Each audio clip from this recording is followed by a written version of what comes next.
নমস্কার। বর্তমানে ভর্তুকিযুক্ত রেশন কার্ড ক্যানসেল হয়েছে। আপনারা বিভিন্ন জায়গায় দেখেছেন বা শুনেছেন। অনেকেই দর্শক বন্ধুরা রয়েছেন যে তাদের নিজের কার্ডও ক্যানসেল হয়ে গেছে। কিন্তু এই যে ভর্তুকিযুক্ত রেশন কার্ডের কী নিয়ম রয়েছে সেটা আপনাকে জেনে নেওয়া প্রয়োজন।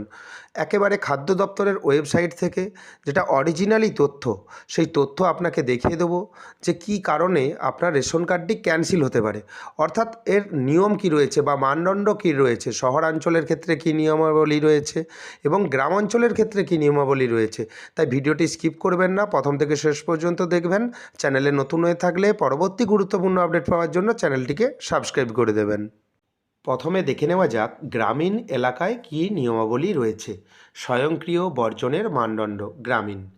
১ নম্বরে দেওয়া রয়েছে যে কোনো মোটর চালিত ২, ৩, ৪ চাকার যানবাহন, মাছ ধরার নৌকা যার নিবন্ধন প্রয়োজন।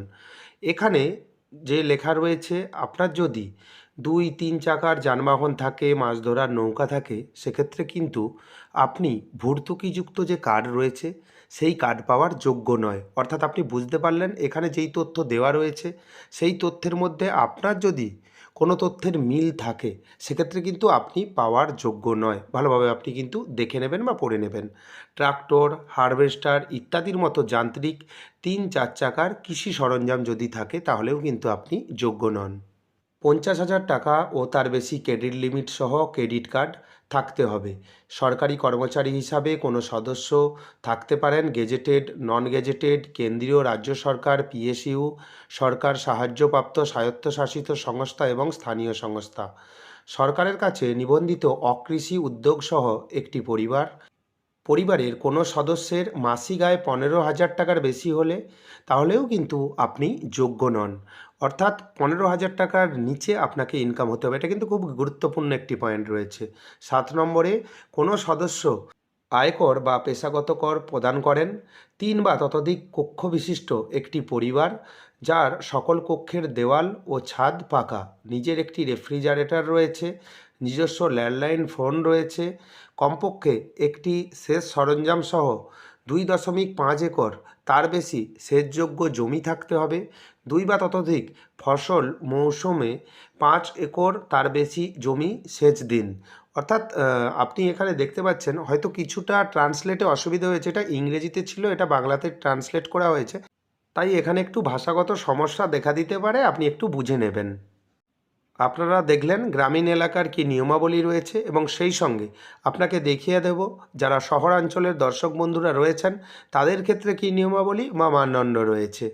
একেবারে উপরে লেখা রয়েছে দেখবেন, স্বয়ংক্রিয় বর্জনের মানদণ্ড।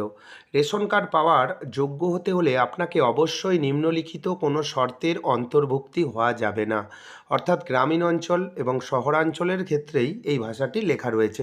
এটা ভিডিওর শুরুতে বলাই উচিত ছিল, কারণ আমি একেবারে গ্রামীণ থেকে আরম্ভ করেছি, তো সেজন্য একেবারে উপরে ছিল, এটা শহরের উপরে লেখা ছিল, সেজন্য একটু পরে আপনাদের দিকে বলেছি।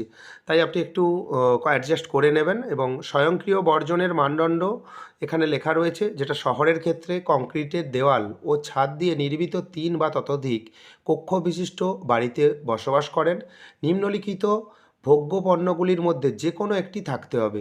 ৪ চাকার মোটর চালিত গাড়ি, এসি মেশিন, ইন্টারনেট সংযোগ সহ কম্পিউটার বা ল্যাপটপ, এইগুলো যদি থাকে আপনি কিন্তু ভর্তুকিযুক্ত রেশন পাওয়ার যোগ্য নন।